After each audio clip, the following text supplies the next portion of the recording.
Good morning. आज हम यहाँ फिजिक्स में 12th क्लास में ट्रांजिस्टर पढ़ा रहे हैं। तो ट्रांजिस्टर क्या है कि ट्रांजिस्टर एक ऐसी अर्धचालक युक्ति है जिसको वर्तमान में ट्रायोड वाल्व के स्थान पे प्रयोग में लाया जाता है। ठीक है, पहले के समय में तकनीकी में ट्रायोड वाल्व का उपयोग किया था।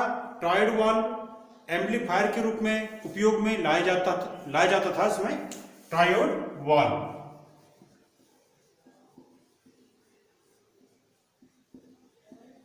और क्योंकि जो ट्रायोड वाल्व थे इनके प्रचालन में ज्यादा पावर कंज्यूम होती थी, ज्यादा शक्ति लगती थी इनको चलाने में, ज्यादा विभवांतर की जरूरत पड़ती थी।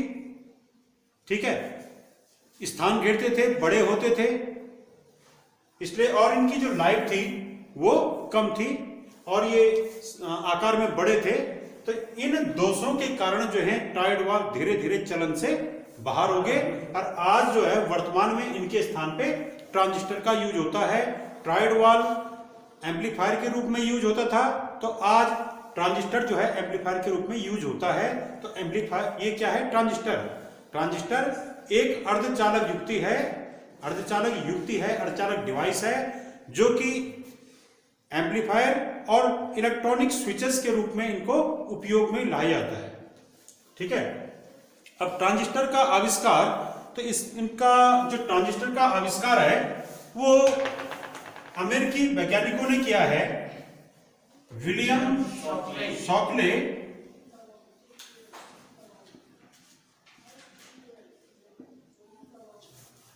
जॉन बार्डिन और ब्राटेन।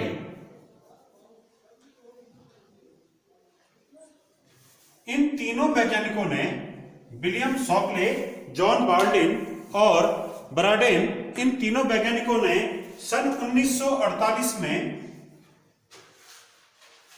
जो है इस युक्ति का, इस डिवाइस ट्रांजिस्टर का आविष्कार किया और इस आविष्कार के लिए इनको 1956 में इनको नोबेल पुरस्कार दिया गया है। अब ट्रांजिस्टर मुख्यतः दो प्रकार के होते हैं। एक ट्रांजिस्टर है पीएनपी ट्रांजिस्टर, दूसरा ट्रांजिस्टर है एनपीएन ट्रांजिस्टर।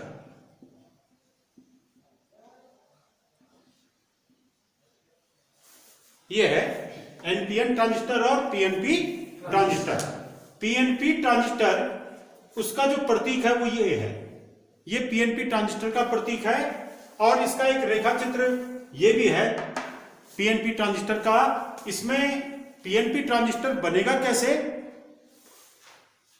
इसमें क्या क्या आता है? पीएनपी ट्रांजिस्टर बनाने के लिए एक शुद्ध अर्धचालक शीट ली जाएगी, एक शुद्ध अर्धचालक शीट ली और उस अर्धचालक शीट के दोनों तरफ, इधर भी और इधर भी, पी टाइप अशुद्धि मिला देते हैं जिससे कि इस अर्धचालक के दोनों तरफ पी क्षेत्र निर्मित हो जाता है, यानी पी अर्धचालक निर्मित हो जाता है और इस के बीच में जो है एन टाइप अशुद्धि मिला दी जाती है जिससे कि यहां बीच में एन टाइप अर्धचालक उत्पन्न हो जाता है। तो इस प्रकार से शुद्ध अर्धचालक के दो तरफ पी टाइप और मध्य में एक पतली परत एन टाइप अशुद्धियों की मिला देते हैं और इस प्रकार से पीएनपी ट्रांजिस्टर यहाँ पे निर्मित होता है।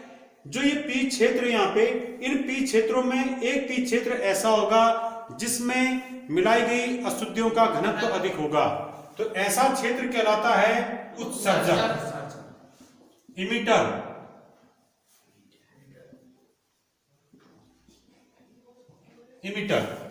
इस क्षेत्र में जो ये पी क्षेत्र है वाला, इसमें मिलाई गई अशुद्धियों का घनत्व ज्यादा होगा। ठीक है, इसमें अशुद्धि कौन सी वाली मिलाई जाती है? त्रिसंयोजी तत्वों की सूक्ष्म मात्रा में अशुद्धि मिलाई जाती है इसमें, तो यहां अशुद्धि का घनत्व ज्यादा होगा। और जिस पी क्षेत्र में अशुद्धियों का घनत्व कम था, मिलाई गई अशुद्धियों का घनत्व यहां कम था, उसको नाम दिया जाता है संग्राहक, कलेक्टर। इसको इंग्लिश में कहते हैं कलेक्टर। और मध्य की एक पतली परत एन टाइप क्षेत्र की है इस एन टाइप क्षेत्र को आधार कहते हैं बेस, और इसकी जो मोटाई होती है ये बहुत कम, लगभग 10⁻⁶ मीटर के कोटि की इसकी मोटाई होती है। तो हम यहां पर ये मान सकते हैं कि ये जो पीएनपी ट्रांजिस्टर है ये दो पीएन डायोडों को आपस में जोड़ के बनाया गया है। हम ऐसा मान सकते हैं कि पीएनपी ट्रांजिस्टर दो पीएन डायोडों को जोड़कर बनाया गया होगा, ऐसा माना जा सकता है, भले ऐसा वास्तव में नहीं है। ठीक है, और इसमें जो ये एन क्षेत्र, दोनों एन क्षेत्र आपस में मिल गए होंगे। ठीक है, दो पीएन डायोडों के एन क्षेत्रों को आपस में मिला दिया गया होगा, तब पीएनपी ट्रांजिस्टर बना होगा। ठीक है, अब इसमें जो ये उत्सर्जक और आधार है इनको हमेशा अग्र अवनति परिपथ के रूप में जोड़ते हैं। जैसे यहां पर है ये पीएनपी ट्रांजिस्टर, इसमें उत्सर्जक और आधार, उत्सर्जक को हम ई लिख रहे हैं और आधार को हम बेस लिख रहे हैं यहां पे बी, और कलेक्टर सी संग्राहक। तो यहां पर उत्सर्जक और आधार, उत्सर्जक ई और आधार बी को जो है हमेशा अग्र अवनति परिपथ के रूप में जोड़ा जाता है। ये किस रूप में जुड़ा होगा यहां पे? अग्र अवनति परिपथ।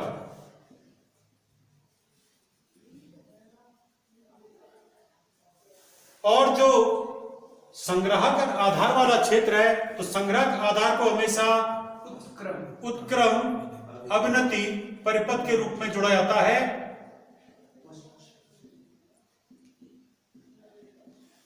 उत्क्रम अवनति परिपथ के रूप में संग्राहक और आधार को जोड़ेंगे, यानी इमिटर और बेस हमेशा जो है फॉरवर्ड बायस सर्किट के अनुसार, एंड कलेक्टर एंड बेस हमेशा जो है रिवर्स बायस सर्किट के अनुसार जुड़े होंगे।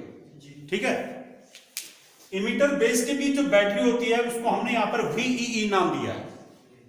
ठीक है, कई जगह इसको BE लिखा होगा, और कलेक्टर बेस के बीच जो बैटरी है उसको VCC नाम दिया गया कि कलेक्टर बैटरी है। ठीक है ना, और यहां पर बेस जो है दोनों के साथ जुड़ा हुआ, बेस को उभयनिष्ठ किया गया है। ठीक, इसी प्रकार से जो दूसरा जो फिर यहां पर इसका प्रतीक, तो पीएनपी ट्रांजिस्टर का प्रतीक ये है, इसमें जो है जो ये तीर का चिन्ह है ये हमेशा ई से बी की ओर होगा। तो पीएनपी ट्रांजिस्टर के प्रतीक में तीर का चिन्ह ई से बी की ओर है, जो इस बात की ओर संकेत करता है कि धारा इसमें इमीटर से बेस की ओर बहती है। ठीक है, कि इसमें धारा हमेशा इमीटर से बेस की ओर बहती है। अब दूसरा जो ट्रांजिस्टर है एनपीएन ट्रांजिस्टर, एनपीएन ट्रांजिस्टर, तो एनपीएन ट्रांजिस्टर का जो प्रतीक है वो पीएनपी ट्रांजिस्टर के प्रतीक से उल्टा हो जाएगा थोड़ा। ये तीर का चिन्ह यहां ऊपर की ओर आएगा, और कहां से कहां की ओर होगा? बेस से इमीटर की ओर। ये इसका प्रतीक है एनपीएन का। ये एनपीएन का प्रतीक हो गया, तीर का चिन्ह बेस से इमीटर की ओर चले गया। इसका अर्थ है कि इसमें धारा बेस से इमीटर की ओर बहती है। ठीक है, और यहां पर भी ये हो जाएगा एन, और ये पी एन। तो एनपीएन ट्रांजिस्टर कैसे बनाया जाएगा कि एक शुद्ध अर्धचालक शीट लेंगे, इस अर्धचालक शीट के दोनों तरफ एन टाइप अशुद्धि मिला देते हैं, अब बीच में एक पतली परत पी टाइप अशुद्धि की मिला देते हैं, जिससे कि इस शुद्ध अर्धचालक के दो तरफ एन क्षेत्र और बीच में एक पतली परत के रूप में पी क्षेत्र यानी पी टाइप अर्धचालक निर्मित हो जाता है। और इसमें जिस एन क्षेत्र में मिलाई गई अशुद्धियों का घनत्व अधिक होता है वह उत्सर्जक, जिस एन क्षेत्र में मिलाई गई अशुद्धियों का घनत्व कम होगा वह संग्राहक कहलाता है, और बीच की जो पतली परत है इसको हम आधार कहते हैं। ठीक है, यहां भी इसकी मोटाई 10⁻⁶ मीटर की कोटि की होती है। ठीक है, यहां पर भी वही चीज है, सेम पीएनपी ट्रांजिस्टर की तरह एनपीएन में भी वही होगा कि उत्सर्जक और आधार हमेशा अग्र अभिनत परिपथ के रूप में जुड़े होंगे, और संग्राहक आधार हमेशा पश्च अभिनत या उत्क्रम अभिनत परिपथ के रूप में जुड़े होंगे, रिवर्स बायस सर्किट के रूप में जुड़े होंगे। अब देखिए इसमें क्रियाविधि कि पीएनपी ट्रांजिस्टर की क्रियाविधि क्या है। वन बाय वन हम दोनों की क्रियाविधि देख रहे हैं।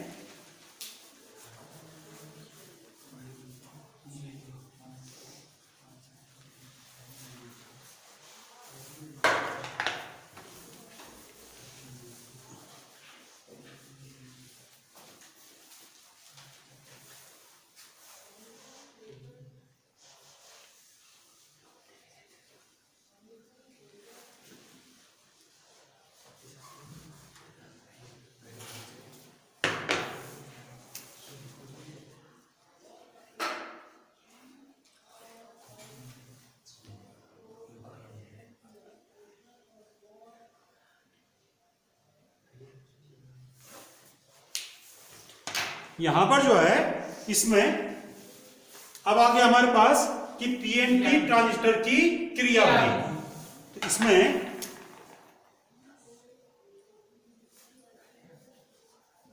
या कार्यविधि भी कह सकते हैं इसको,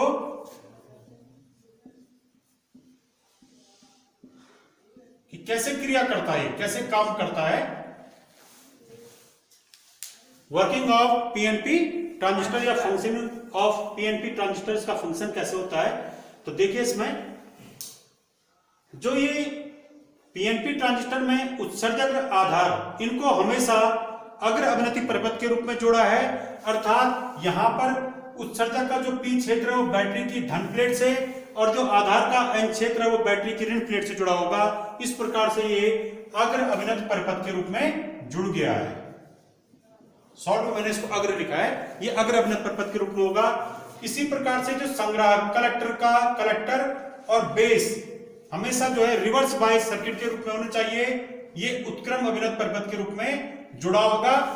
इसके लिए हम क्या करते हैं, जो कलेक्टर यानी संग्राहक में जो पी क्षेत्र है, तो इस पी क्षेत्र को उत्क्रम अभिनत कैसे रखेंगे, इसको उत्क्रम अभिनत करने के लिए पी क्षेत्र को बैटरी की ऋण प्लेट से और आधार को बैटरी की धन प्लेट से जोड़ देंगे। तो एन आधार एन है तो एन जो है धन प्लेट से और संग्राहक पी है तो पी जो है ऋण क्षेत्र से ऋण प्लेट से जुड़ गया। इस प्रकार से संग्राहक और आधार जो है ये उत्क्रम अभिनत परपथ के रूप में जुड़ गए।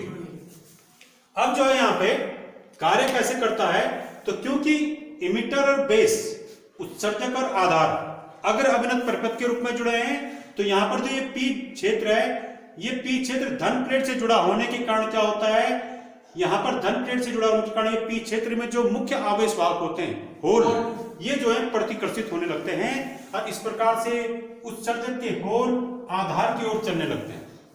ठीक है, ये होल इस तरफ चलने लगेंगे ऐसे, ठीक हो गया ना, ये इस ओर आने लग जाएंगे ऐसे इधर की ओर। और आधार में मुख्य आवेश वाहक कौन है, आधार है इसमें एन टाइप, इसमें मुख्य आवेश वाहक होंगे इलेक्ट्रॉन। ये जो पूरे सर्किल है इनको इलेक्ट्रॉन के रूप में दर्शाया गया है, होलो सर्किल को होल के रूप में दर्शाया गया है। ठीक है, तो जब इलेक्ट्रॉन है यहां पर एन क्षेत्र मुख्य आवेश वाहक, ये बैटरी की ऋण प्लेट से जुड़े हुए हैं यहां पे। ठीक है, तो ऋण प्लेट से जुड़ा होने के कारण यहाँ के इलेक्ट्रॉन कहां की ओर चलते हैं, ये एन से पी पर, कौन सा पी, उत्सर्जक की ओर चलते हैं। ठीक है, इस वाले परिपथ में। तो इससे क्या होता है, तो क्योंकि उत्सर्जक के होल बैटरी की धन प्लेट के प्रतिकर्षण के कारण ये जो है उत्सर्जक के होल आधार की ओर चलने लगते हैं। ठीक है, और जब ये होल आधार की ओर चलते हैं और आधार के इलेक्ट्रॉन उत्सर्जक की ओर चलते हैं, तो क्या होता है इसमें, उत्सर्जक के लगभग उत्सर्जक के होल में जो इलेक्ट्रॉन पहुंचते हैं, ये उत्सर्जक के जो होल इसमें एन क्षेत्र में पहुंचते हैं, इनमें से 2% होल, उत्सर्जक के 2% होल जो हैं एन क्षेत्र के इलेक्ट्रॉनों से संयोग करते हैं, ये उदासीन हो जाता है। ठीक है, यहां का एक होल यहां के इलेक्ट्रॉन से संयोग करेगा, उदासीन हो जाएगा, एक दूसरे के अस्तित्व को खत्म करेंगे।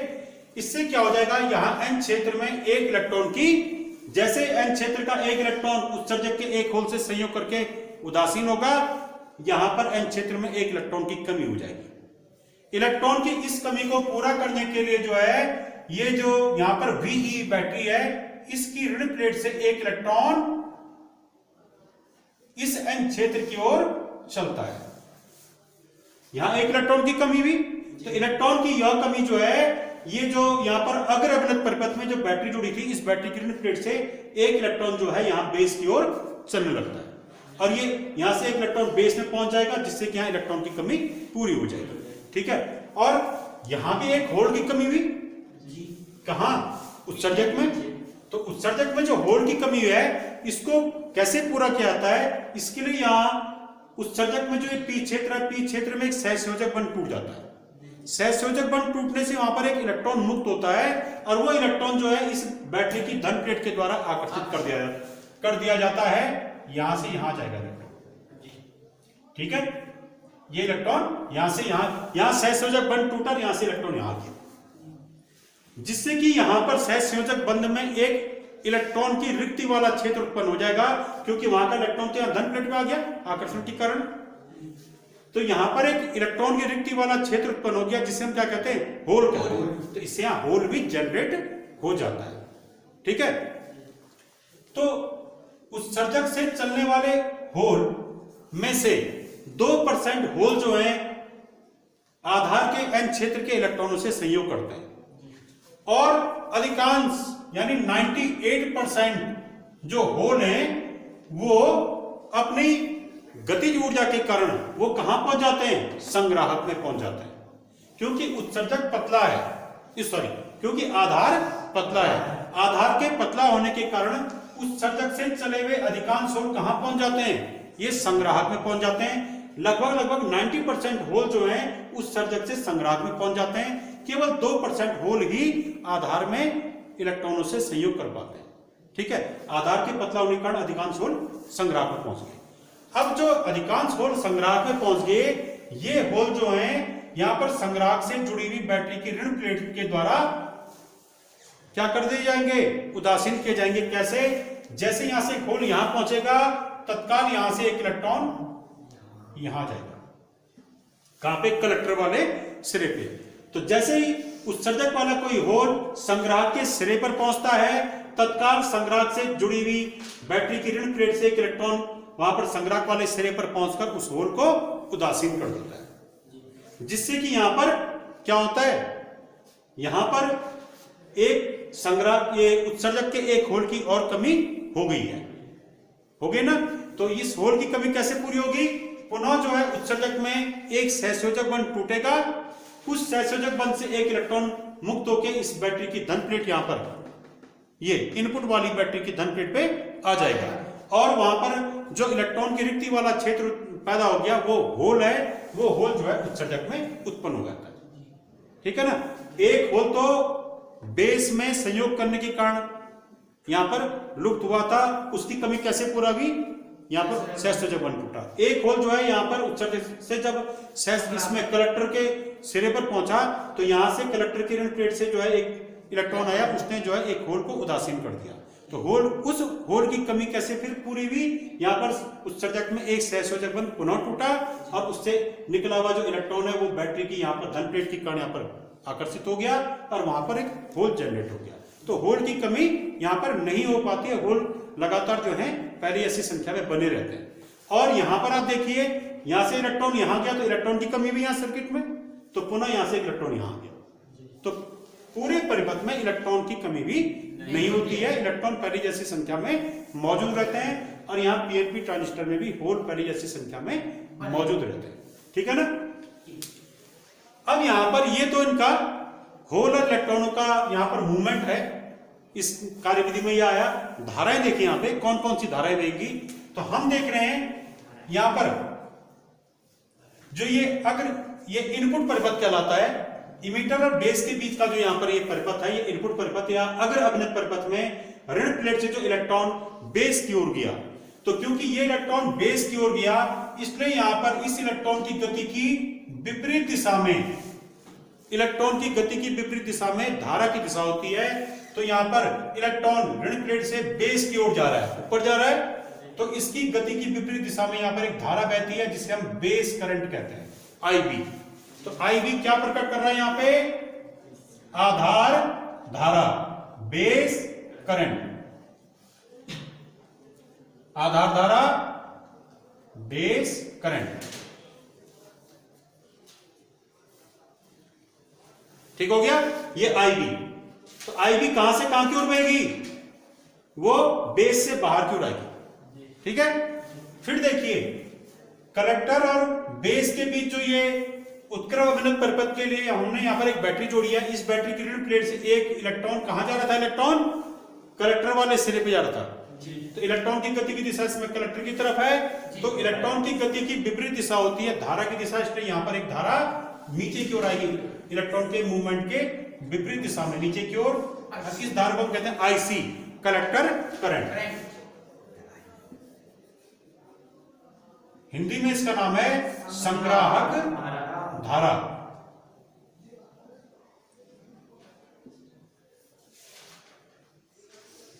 Collector current IC.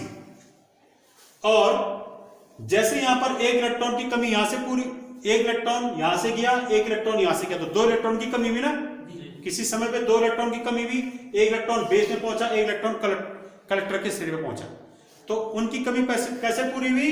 यहां पर उत्सर्जक में सहसंयोजक बंध टूटे होंगे, दो सहसंयोजक बंध टूटने से यहां से दो इलेक्ट्रॉन मुक्त हुए, ये कहां गए? बैटरी की धन प्लेट के द्वारा आकर्षित हुए। तो यहां से ये जो दो इलेक्ट्रॉन आए होंगे किसी समय, ये यहां से बाहर आए, दो इलेक्ट्रॉन यहां गए, तो दो इलेक्ट्रॉन यहां से बाहर भी आ गए, ठीक है। तो इलेक्ट्रॉन की गति की विपरीत दिशा में धारा बहेगी, तो ये धारा यहां की होगी आई ई। तो यहां पर क्या हो रहा है? अब आप यहां पर देख सकते हैं, इलेक्ट्रॉन इस तरफ आया, तो यहां धारा जो है ऊपर की आई, ठीक है। तो यहां पर इमीटर की ओर एक धारा बह रही है, इसको हम क्या कहते हैं? उत्सर्जक धारा आई ई।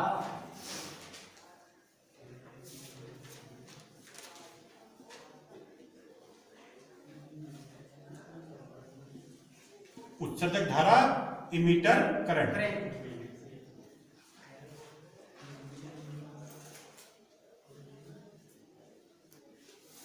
ठीक है। अब आप यहां पर किरचॉफ का प्रथम नियम लगाइए इस बी वाले सिरे पे, यहां पर देखिए, इस बिंदु की ओर चलने वाली धाराओं का योग बराबर इससे बाहर आने वाली धाराओं का योग। देखिए ये आई ई कहां से आ रही है? ये इधर की ओर गई ना, तो ये यहीं से तो आई होगी, यहां से आई और ऊपर की होगी, तो ये धारा कौन सी धारा होगी? आई ई। और इस बी बिंदु की ओर कौन कौन सी धारा आ रही है? आई बी और आई सी। तो हमने किरचॉफ का प्रथम नियम पढ़ा है कि किसी परिपथ में किसी संधि पर मिलने वाली धाराओं का बीजगणितीय योग सदैव शून्य होता है। या तो ऐसा कहिए या ये कहिए कि किसी संधि की ओर आने वाली धाराओं का योग बराबर होता है उससे निकलने वाली धारा के योग के। तो इस बिंदु की ओर आने वाली धाराओं का योग क्या हो गया? आई बी प्लस आई सी। इससे बाहर निकलने वाली धारा कौन होगी? आई ई। यानी आई ई बराबर क्या होगा? आई बी प्लस आई सी। तो यहां पर धाराओं के बीच एक संबंध आ गया कि emitter current I E equal to I B plus I C.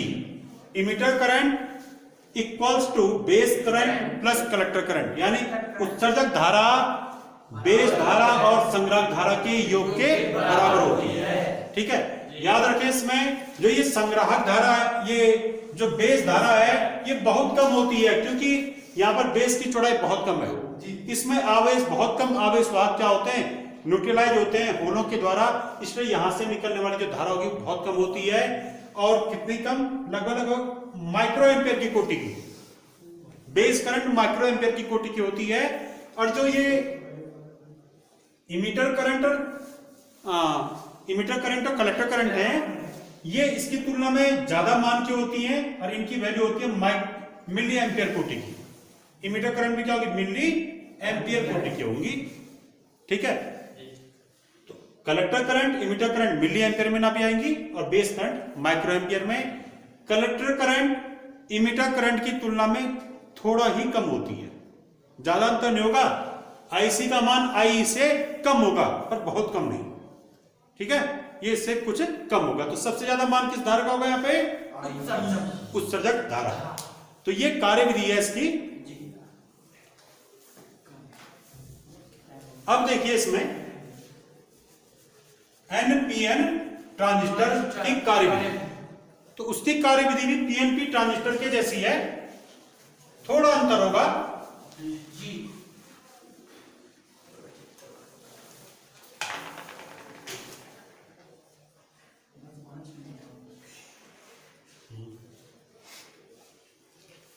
NPN transistor की कार्यविधि, तो इसमें क्या होगा? एनपीएन ट्रांजिस्टर में इसी चित्र को हम एनपीएन में कन्वर्ट कर देंगे। यहां पर क्या करेंगे हम? एन पी, यहां पे पी आ गया, ये आ गया आपका एन। सर्किट थोड़ा चेंज हो जाएगा। यहां पर क्या कर देंगे? यहां पर एन वाला ये कलेक्टर वाला सिरा ये क्या होना चाहिए, उत्क्रम अभिनत होना चाहिए। तो एन को उत्क्रम अभिनत कैसे बनाएंगे, इसको जब हम बैटरी की धन प्लेट से जोड़ेंगे इसको,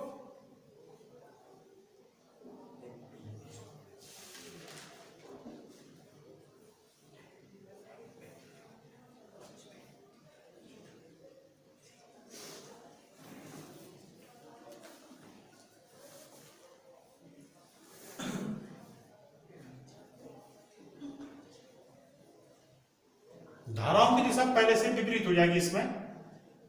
जी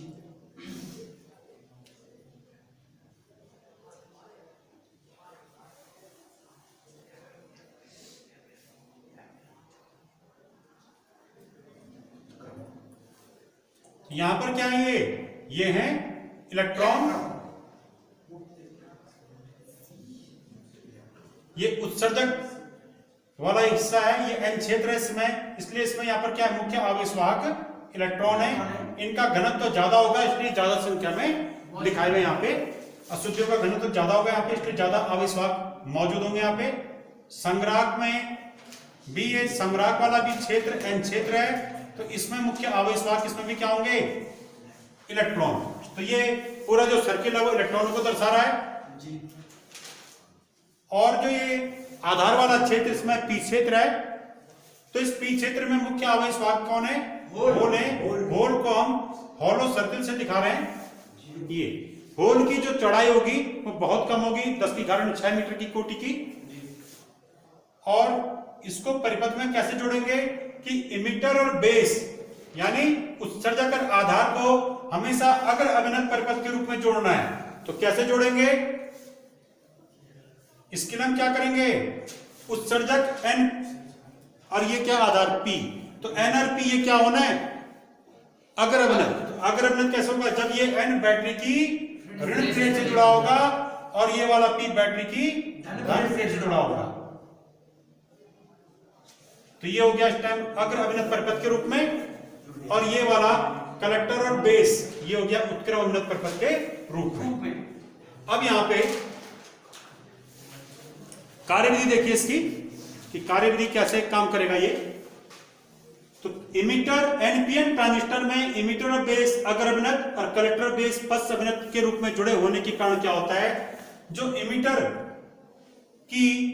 इमिटर में जो एन क्षेत्र है, ये एन क्षेत्र ऋण प्लेट से जुड़ा होने के कारण ये ऋण प्लेट क्या करती है, इमिटर में ये एन क्षेत्र के मुख्य आवेशवाहक इलेक्ट्रॉनों को प्रतिकर्षित करती है। तो ये इलेक्ट्रॉन ये जो है ये उत्सर्जक से आधार की ओर गति करते हैं, ये आधार की ओर चलेंगे इस दिशा में, ठीक है। तो उत्सर्जक के इलेक्ट्रॉन ये आधार की ओर गति करने लगते हैं और आधार में मौजूद होल ये उत्सर्जक की ओर चलने लगते हैं, क्योंकि ये धन प्लेट इनको प्रतिकर्षित करेगी, ये इसकी ओर चलने लगते हैं उत्सर्जक की ओर, ठीक है। और यहां पर क्योंकि उत्सर्जक बहुत ये आधार बहुत पतला है, तो उत्सर्जक से चले हुए अधिकांश होल ये संग्राहक में पहुंच जाते हैं। 98% के करीब होल कहां पहुंच जाते हैं, ये संग्राहक में पहुंच जाते हैं। अपनी अधिक गतिज ऊर्जा के कारण अब बहुत कम उत्सर्जक से चले हुए अधिकांश इलेक्ट्रॉन यानी 98% इलेक्ट्रॉन संग्राहक कलेक्टर में पहुंच गए। केवल 2% इलेक्ट्रॉन ये कहां, ये होल के ये इसमें बेस के होलों से सहयोग कर पाते हैं। तो क्योंकि बेस पतला है इसलिए उत्सर्जक से चले हुए जो इलेक्ट्रॉन है वो बहुत कम संख्या में बेस के होलों से सहयोग कर पाते हैं। जैसे ही उत्सर्जक का कोई एक इलेक्ट्रॉन बेस के किसी एक होल के साथ संयोग करता है तो वहां पर इलेक्ट्रॉन और होल आपस में मिलकर उदासीन हो जाते हैं। तो यहां पर उत्सर्जक में एक इलेक्ट्रॉन की कमी हो जाती है।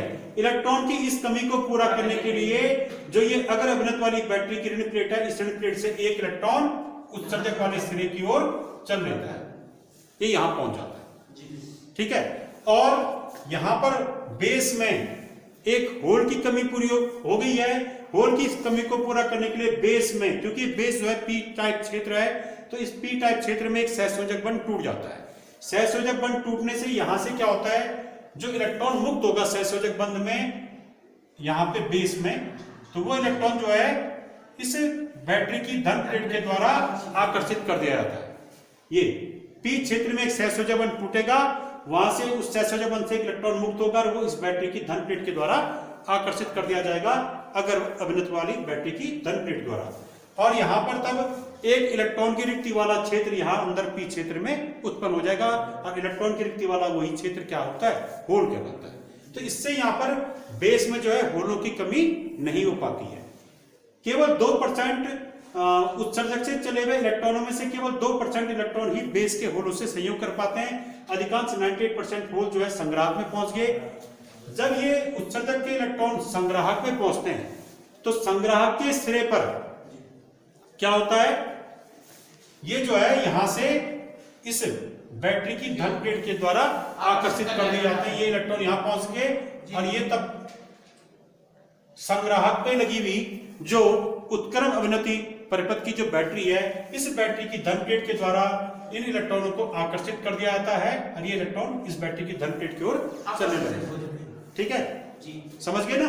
उत्सर्जक से चले हुए जो अधिकांश इलेक्ट्रॉन यहां पहुंचे संग्राहक में, तो ये इलेक्ट्रॉन संग्राहक में नहीं रुकते हैं, ये इलेक्ट्रॉन इस संग्राहक की बैटरी की धन प्लेट के द्वारा आकर्षित कर दिए जाते हैं।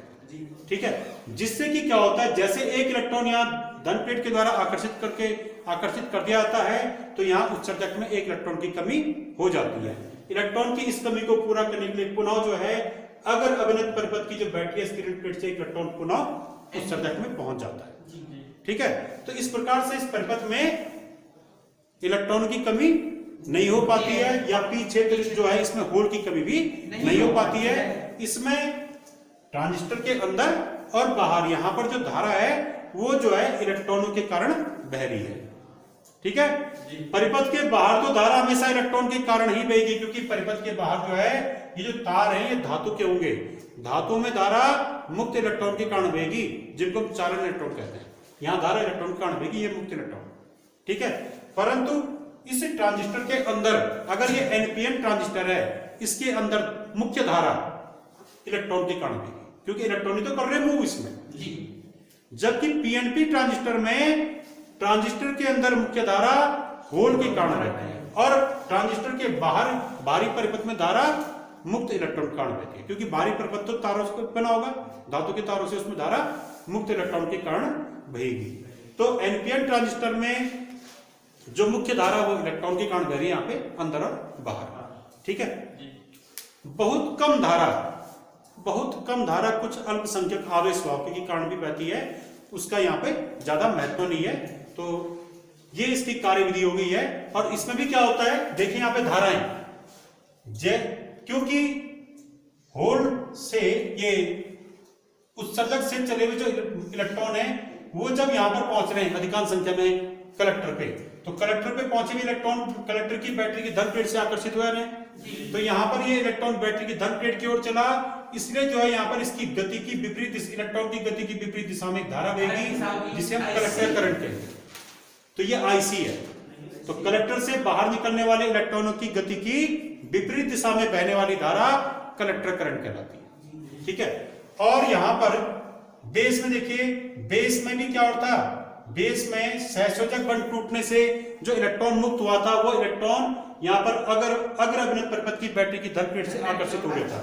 तो इस इलेक्ट्रॉन की गति की विपरीत दिशा में यहाँ भी बेस की ओर एक धारा बहती है जिसको हम आईबी कहते हैं, बेस करंट, आधार धारा। और क्योंकि यहाँ पर इलेक्ट्रॉन जो है अगर अभिनत परिपथ की बैटरी की ऋण प्लेट से इलेक्ट्रॉन उत्सर्जक को दिए जा रहे हैं, ठीक है, ये इलेक्ट्रॉन उत्सर्जक की ओर जा रहे हैं, तो इन इलेक्ट्रॉनों की गति की विपरीत दिशा में एक धारा यहाँ पे क्या, ये आई ई बहती है, जिसे हम इमिटर करंट या उत्सर्जक धारा कहते हैं।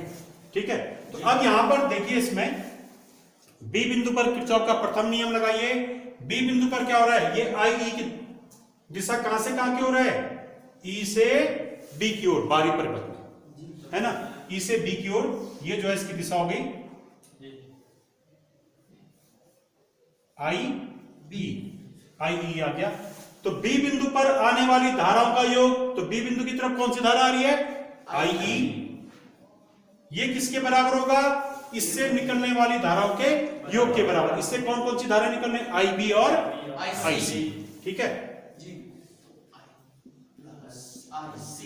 तो यानी इस वाले ट्रांजिस्टर में भी क्या होता है, इमिटर करंट हमेशा बेस करंट और कलेक्टर करंट के योग के बराबर होती है, उत्सर्जक धारा, आधार धारा और संग्रह धारा के योग के बराबर होती है। यहां भी वही होगा, ये माइक्रो एम्पियर की कोटि की, ये मिली एम्पियर की कोटि की होगी आईसी, और आईई भी मिली एम्पियर के कोटि की होगी। ठीक है ना। तो इस प्रकार से आपने आज यहाँ पे एनपीएन ट्रांजिस्टर, पीएनपी ट्रांजिस्टर, इनकी कार्यविधि पढ़ी और इनके जो प्रतीक हैं इनके बारे में पढ़ा, कैसे बनाए जाते हैं, कौन इनके आविष्कारक हैं। ठीक है, जी। Thank you.